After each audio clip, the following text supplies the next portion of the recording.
Hello, everyone. Good afternoon now. It is the first full day of E3 press conferences, and Microsoft's will be starting shortly. I am going to essentially pause the stream during the press conference where I'm going to leave it still running, but I am not going to interject whatsoever. So please feel free to visit the YouTube or Twitch channel or the Xbox website to view the stream alongside me, and then afterwards, probably about 5 to 10 minutes after the actual conference comes to a close, I will return here with my thoughts, and hopefully some other people will be joining me today. And if not, we'll just keep going like we did last night. So, I am not going to go up to 12:30, the start point exactly, because I do need to set myself up. But just for 10 or 15 minutes, I wanted to talk. Look like about 10, 15 will probably work now. So what does Microsoft have? We know for a fact that they have said they are not showing a Scalebound or Quantum Break or Crackdown 2 at their press conference today. And those were probably the three games of Microsoft I was most interested in seeing. So that's pretty disappointing for me. What we will probably see is Halo 5, the Gears of War remaster, and possibly a teaser for Gears of War 5, I believe. I don't know if Judgment officially counts as 4 or not. And we will probably see Fable Legends, as much as we don't want to. We will see Forza 6, almost certainly. And then we will also see all our third-party usuals, most likely Assassin's Creed and Call of Duty, and they used to have Bethesda there quite often, but I assume after yesterday's massive Fallout 4 reveal, I can't imagine they're going to have another trailer at Microsoft show as well. So we'll see what else is on display there. Microsoft often is not especially surprising. I did really like last year their complete and utter lack of people talking. It was just a long stream of gameplay trailers and CG trailers, and that worked really well for them. I thought it was what everyone wanted to see. No one needs to hear the executives at the company shilling their wares. It never sounds sincere. It's never funny. It's never good. It's always the worst part of these things. So I was quite pleased to see them go the route they did, where we got to not have to hear any of that, and we just got the videos. So I do hope they go that route again.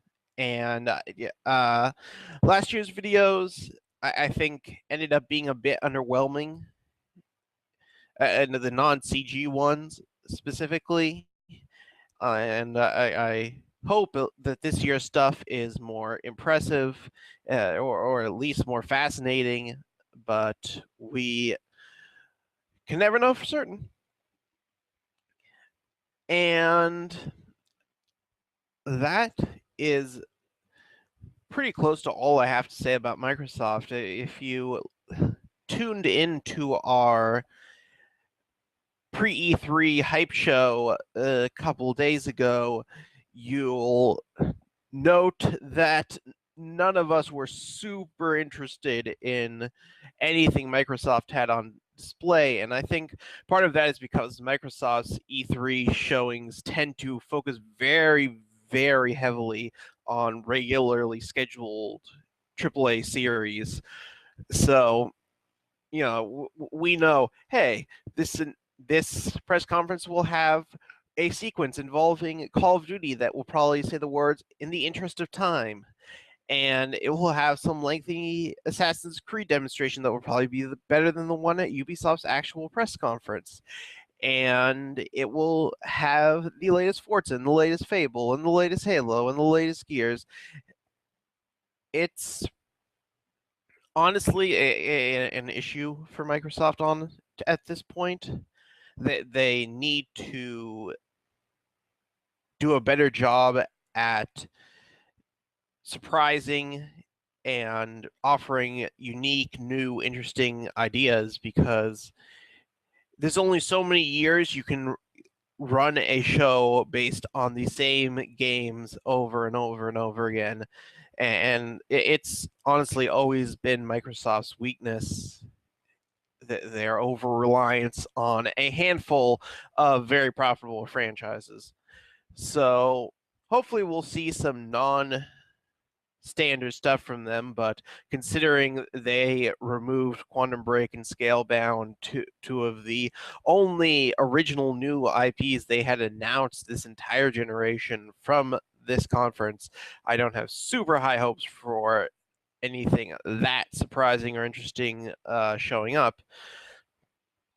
That said, I do think both this year's Call of Duty and this year's Assassin's Creed look more interesting than the previous years, so that should be cool. And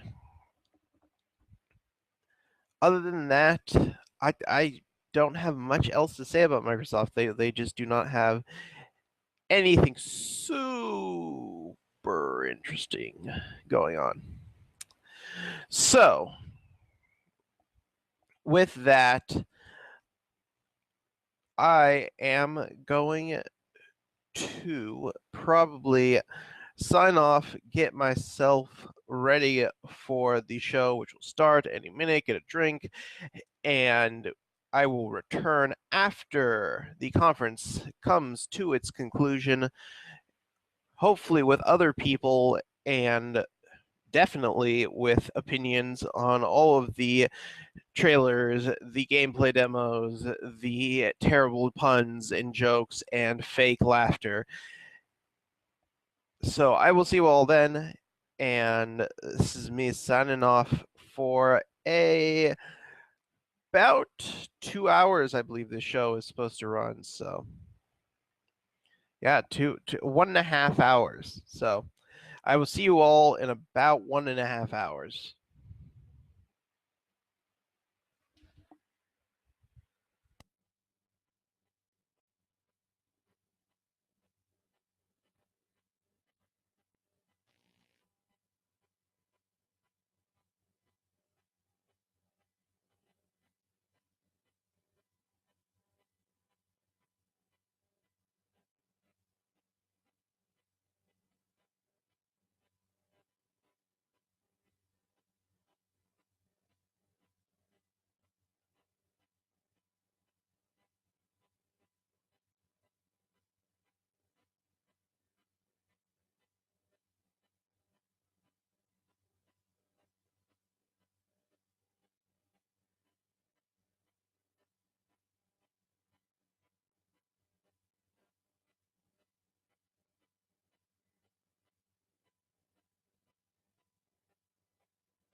Hi, everyone. I have returned. So, the Microsoft conference just concluded, and I'm going to check to see if anyone is available to talk with me, and if not, I will just go over everything again myself.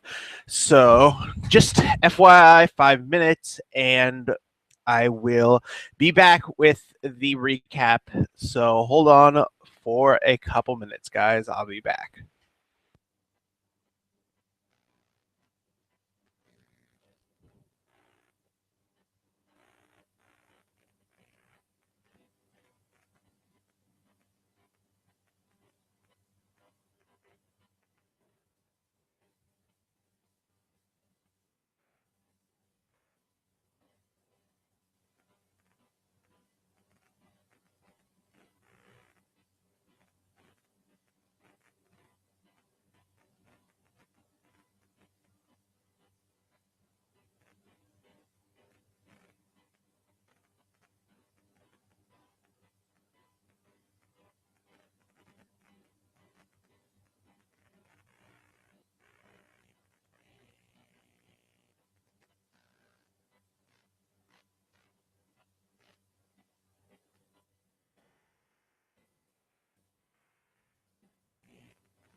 And I am back again.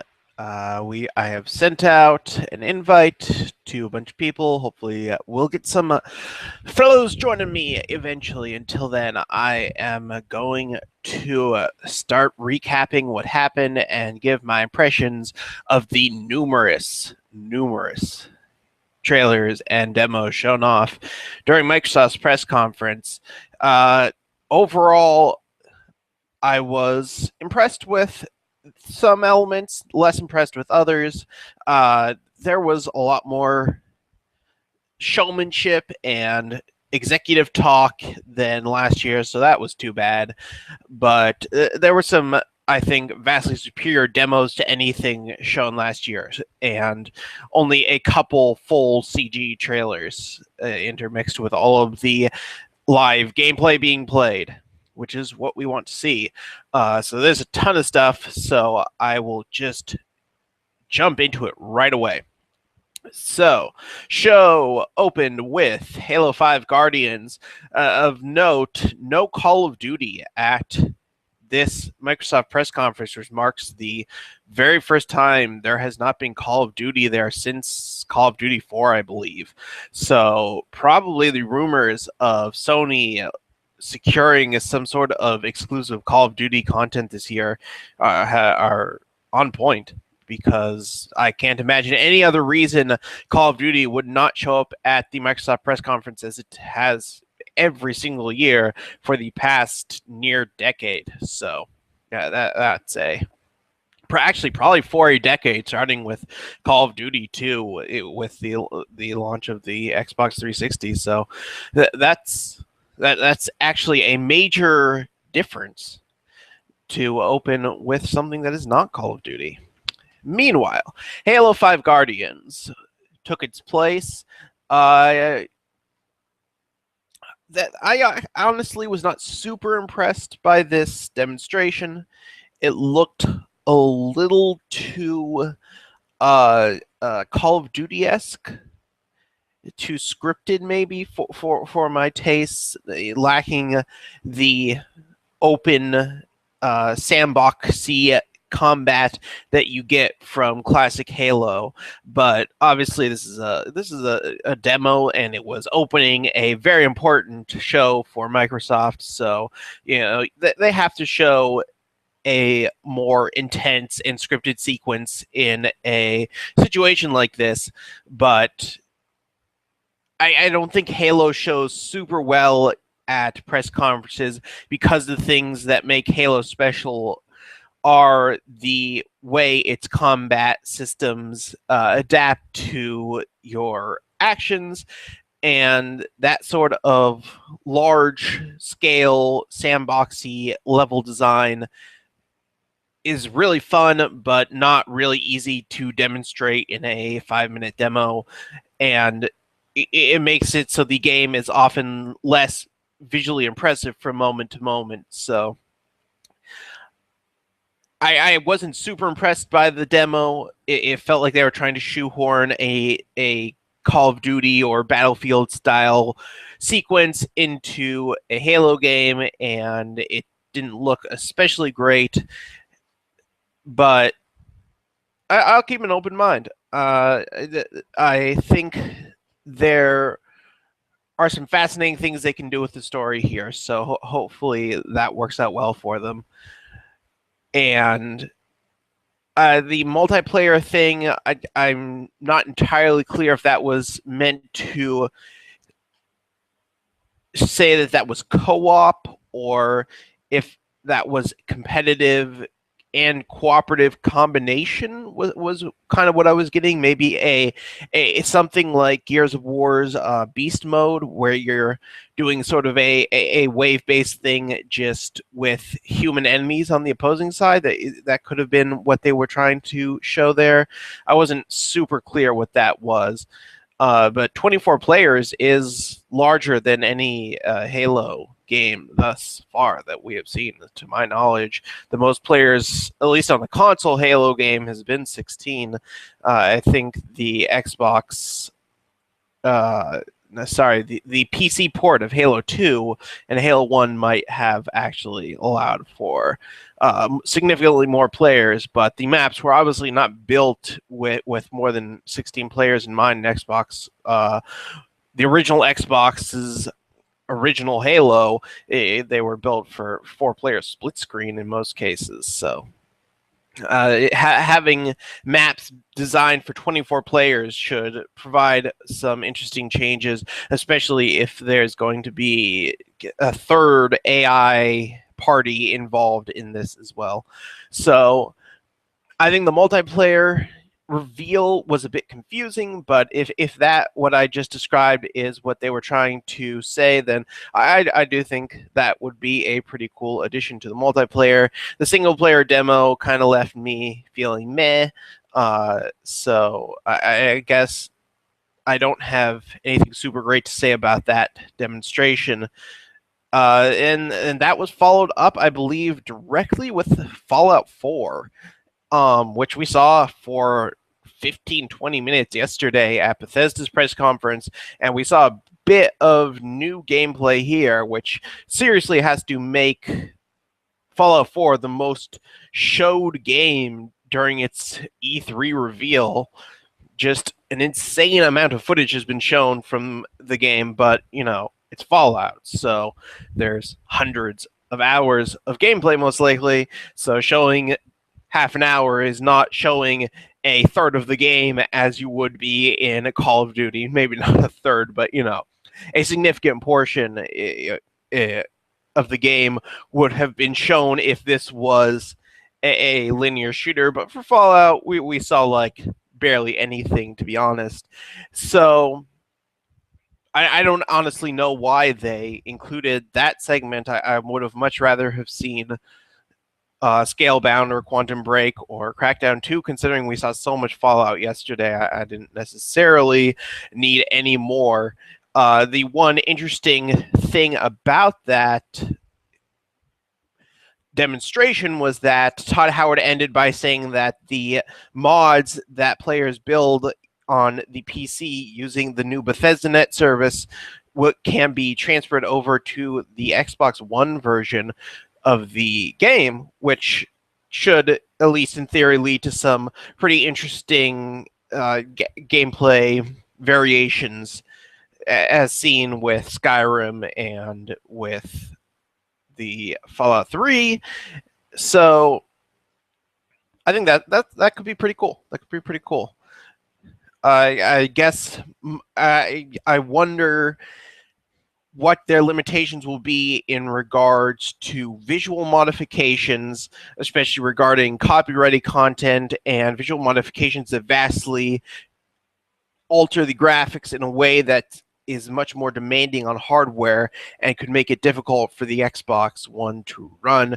If they're going to do some sort of limitations on that, or if it's the type of thing that you're going to have to download at your own risk, and if that's how it will work, I wouldn't be super against that, but part of the promise of consoles has always been that the games just work out of the box, or these days work as soon as you download the day one patch, but having mods that are not actually guaranteed to function on the system, it is something that is very uncommon on consoles. So I think that will be an interesting thing to see how that works out, and I'm fascinated by it, though. Let's see. We followed that with the reveal that games from Xbox 360 are finally backwards compatible on Xbox One. So, yay. I'm never a huge person as far as backwards compatibility goes. I guess the main people that type of thing does a lot for are people who maybe didn't own an Xbox 360 and do now own an Xbox One and want to try some of those older games. But I have to imagine that there is not a very large number of people for whom that use case applies, because who looks at an Xbox One and says, well, the Xbox 360, that really sucked, but Xbox One, now that's the system for me. I don't know who that person is. So I can't imagine there are very many people who are going to get too much use out of the backwards compatibility stuff outside of playing legacy multiplayer games, your Call of Duties and your Gears 2 and 3, because now Gears 1, you can get the remastered edition, and you don't have to worry about that, but more on that later. So backwards compatibility, yeah, they said 100 games, I believe, will be out at the end of the year. It looks like they're doing software emulation similar to what they did for the original Xbox with the Xbox 360. So it will be done on a case-by-case and engine-by-engine basis. I assume the early stuff is going to largely be Unreal Engine 3 based, and if only because there are a lot of major Xbox games that were Unreal Engine and a lot of minor games that were Unreal Engine. And so as soon as you get that up and running in emulation, you can get a very large number of games largely working with not a huge amount of additional effort. So that would be my expectation, is we'll see some Unreal Engine, we'll see some Halo, and then we'll go from there. But I don't think I would personally get much use out of it if I had an Xbox One. I don't, so I won't get any use out of it. But if I did, that would not necessarily be a selling point for me, but I do know it's important to certain people, so good for them. They followed that with a very strange Forza Motorsport 6 presentation that involved bringing on the... I don't know if Henry Ford III is the CEO of Ford currently or not, but they brought in the current patriarch of the Ford family to show their Ford GT, which is a car, and then proceeded to show a trailer for Forza Motorsport 6, which also contains said car, and that was all their Forza talk, I believe. So that was a weird demonstration. I don't think I got anything out of it at all, really. Their rain effects look nice. After their rain effects last year were very second rate compared to what Drive Club had. I think they felt compelled to improve that, so hopefully the rain will look pretty great. And it was actually a very short trailer, which, there's only so much you can show when it comes to a racing game that looks almost identical to the previous game you made. So yeah, I am not disappointed there was not too much with Forza 6. So let's just move right on. Ubisoft came on stage to show off the Division and Rainbow Six Rainbow Six Siege, which they announced would include Rainbow Six Vegas and its sequel for Xbox One players. So Division still looks nice. I don't want to use the term downgrade too much, because I think there's been so many negative things that have come from the whole graphics downgrade issues with Ubisoft specifically. But I do think the Division does not look as impressive visually anymore. So that's too bad, but it still looks cool, and it still does look, impressive, just not quite as impressive as that first reveal footage would have had you believe it was going to be. And Rainbow Six Siege, I actually continue to think looks really cool. I really like the destructible houses, and in this demo they were showing a plane as well. And I think that's the type of game that's going to live or die by whether or not you can get four of your friends to form a team with you. I don't think it is going to work especially well with random strangers on the internet, but for two coordinated teams, I could see it being a really fun multiplayer experience. So I'm actually looking forward to that more than any Rainbow Six game I have previously. I've played the single player of Vegas, and I played the third game. I want to say it was Rainbow Six 3 on the original Xbox, both in multiplayer and the single player for a bit, and I was not super impressed with either of those games. So I wasn't expecting to be looking forward to the next Rainbow Six, but I do think that the concept they have here is very interesting looking, and so I'll be interested to try it eventually down the line. Then we got EA appeared on stage in the form of Peter Moore, who used to be an Xbox executive, and he announced a bunch of new games coming to the EA Access program, which is a subscription service on Xbox One that gets you the vast majority of EA's titles for the console for $5 a month. And he added Titanfall to it now, and at the end of the summer, he said they will be adding Dragon Age Inquisition. So that service is becoming a better deal by the month. But it's still, you're paying $5 a month to play EA games. Your mileage varies depending on how much you like sports games.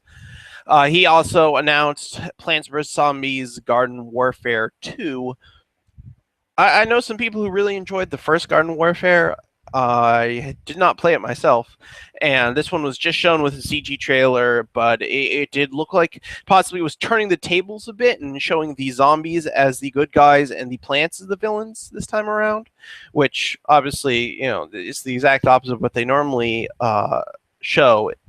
So that would be an interesting twist from a story standpoint, except this is Plants vs. Zombies, so it doesn't really have a story. So they also showed vehicles. So that actually would be a more interesting development and bring the game closer to the Battlefield series that very obviously inspired it. Afterwards, they showed another CG trailer for Dark Souls 3, which had been obviously leaked last week, and it was a CG trailer that looked very Dark Souls-y, so yay. They followed that up by showing a new trailer for Gigantic, which is another one of these arena competitive brawler type things that doesn't look super cool to me. So that's all I'm going to say about that.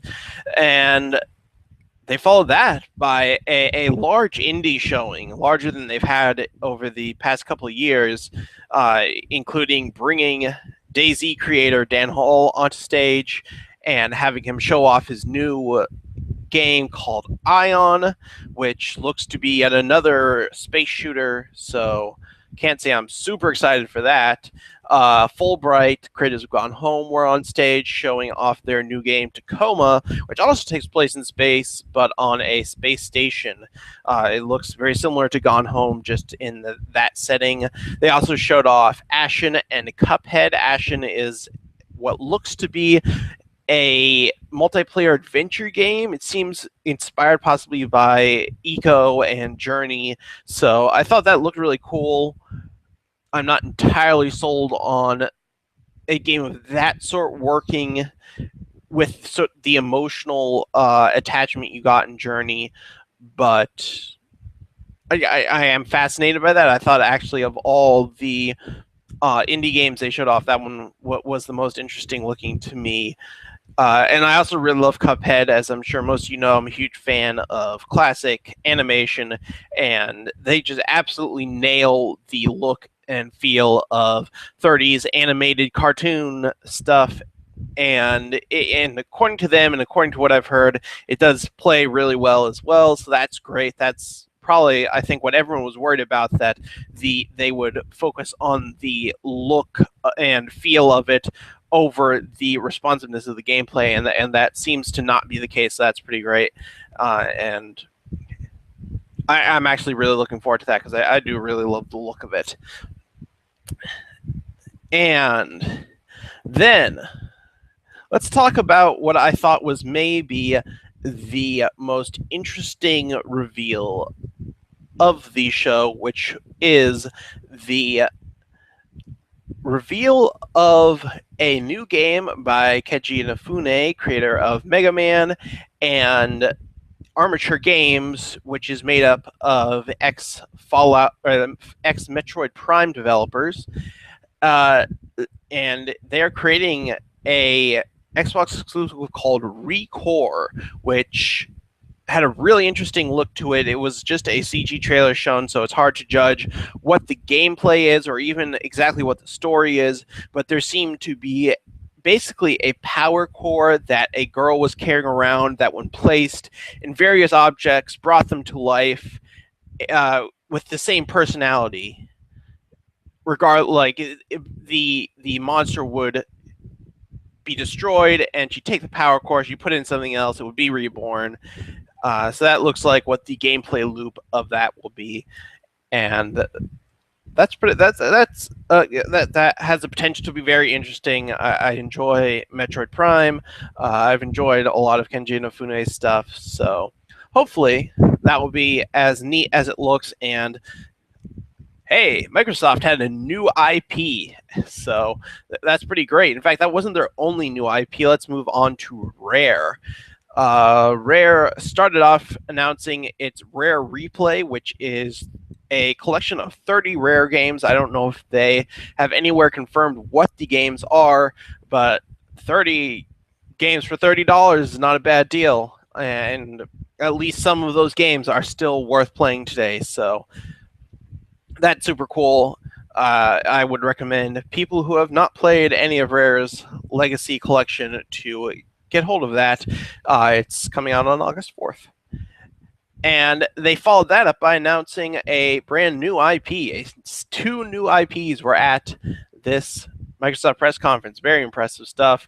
It's called the Sea of Thieves, and it seems to be a multiplayer pirate game, which, hey, how many people have been asking for this? And finally someone delivered. It looks like the Assassin's Creed 4 game, just without the Assassin's Creed and with the addition of other players as your potential crew or opponents. So that's pretty exciting. I bet a lot of people are really looking forward to that, and I actually am as well. So can't wait for that one. I think that would be super cool. Hopefully it lives up to the expectations that one would have for a new Rare game, or at least used to, what one used to would have had, type of thing. So that's cool. I'm excited for both the new IPs announced. I thought they were quite impressive and honestly surprising. I didn't expect either of those reveals. So that's probably the most surprising Microsoft has been in years. So super cool on them. We also got a look at the new controller called the Elite Controller, which is a controller that allows you to swap parts in and out, and had a bunch of other customization features. It actually looks really cool. It's designed for Windows 10 and for Xbox One, so I may pick up one of those eventually. They also announced that they will be working with Valve on some new VR stuff and restated the partnership with Oculus that they announced last week. And lastly, on the hardware front, they showed off Minecraft working with their HoloLens augmented reality headset.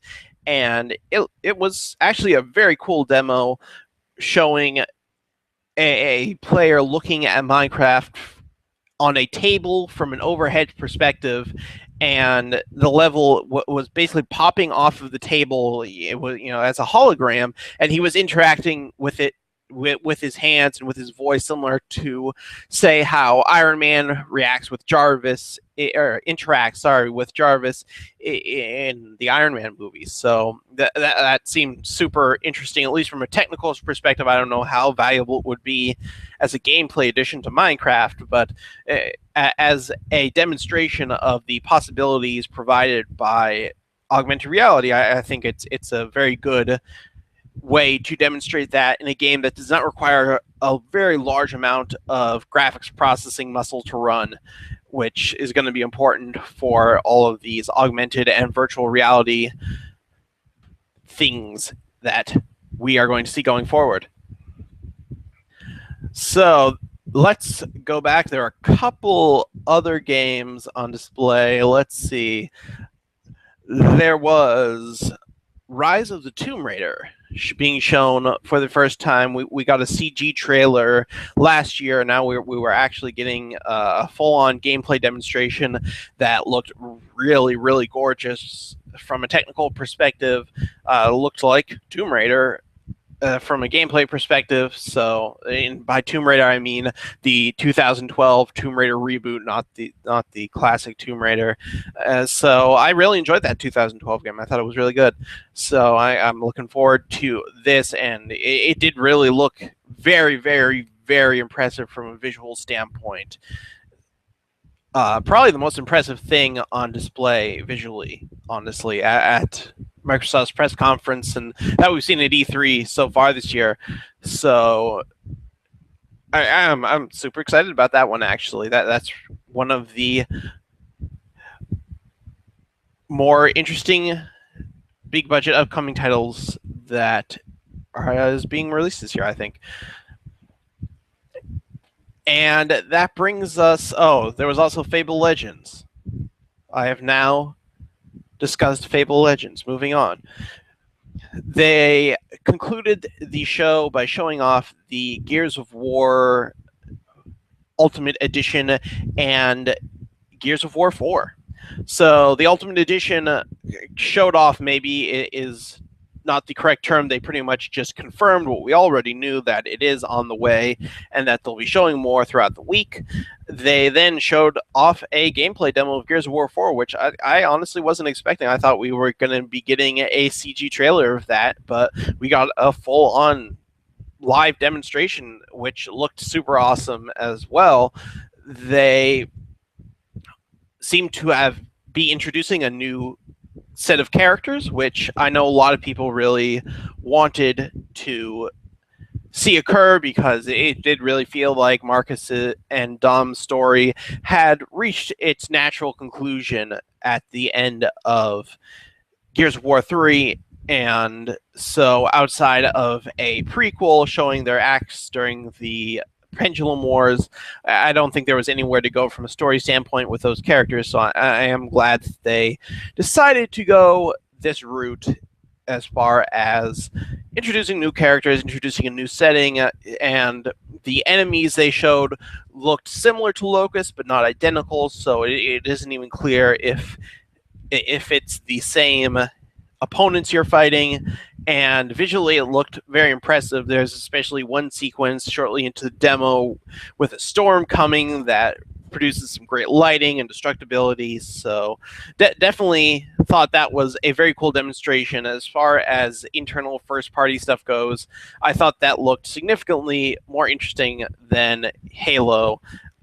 And there was too little of the Rare game shown to necessarily pass judgment on it. So I would say of their first party titles, that definitely looked like the most interesting to me. And obviously ReCore looked super interesting, but again, it was just a CG trailer, so hard to know exactly what that is going to turn out to be. And I believe that covers everything that was shown. It was a lot of stuff. It was a very packed conference. Just hold on with me for a minute while I check to make sure I didn't forget anything. Tacoma from Fulbright, I believe I mentioned. If not, that is basically Gone Home in Space. And there were a couple other indie games shown during a sizzle reel, but I do not have all their names with me right now, but some of them look pretty cool. And yeah, I do believe that's it. The one other thing they talked about was a new service they're re- releasing called Xbox Preview, which is basically the same as Steam Early Access. So now we get to play betas on our Xbox Ones. Yay! What I always wanted. That doesn't. I. That's a tough thing for me. I think early access came from a really good place, and it's been badly abused. But I do think the concept they were saying of we're going to let everyone try these early access games for free before deciding whether or not to buy them is exactly the way that Valve should have gone in the first place. So I actually think it sounds like this service, and also due to the fact that it's obviously being on consoles is going to be much more curated than what Valve has. It's actually kind of the way that Valve should have gone about early access. So I'm interested to see how that goes, and I know it's something that can be very helpful to small developers who don't have large QA teams and want some feedback from fans. It allows them to get that and to test out things on a larger scale than they would be just internally. So it's a very helpful developer tool, and for fans of a studio or a developer, they can try out their games early and leave feedback and try to influence stuff. And I know there are a lot of people that enjoy that, and I don't know if the console audience is going to be as into that as the PC audience that is more used to that type of unfinished product being sold to them. So we'll see. But I think it has potential. And I'm going to say that pretty much covers it. I would say from a visual standpoint, I was super impressed with Rise of the Tomb Raider and with Gears of War 4. And I thought ReCore looked very fascinating, but I obviously need to see more. And I thought that everything else was kind of meh. Halo 5 definitely did not impress me. Sea of Thieves looks like it has the potential to be very fascinating, very fun. That's something I'm interested in trying. Dark Souls 3 and Garden Warfare 2 were both just CG trailers as well. Honestly, a lot of CG trailers for a lot of these games.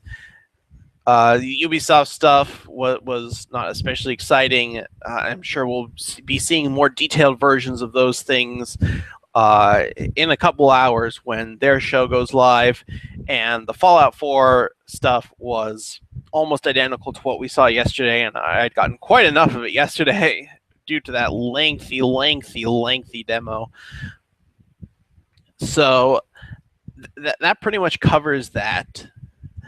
And it has to, because the EA press conference is just around the corner, starting at 4:00.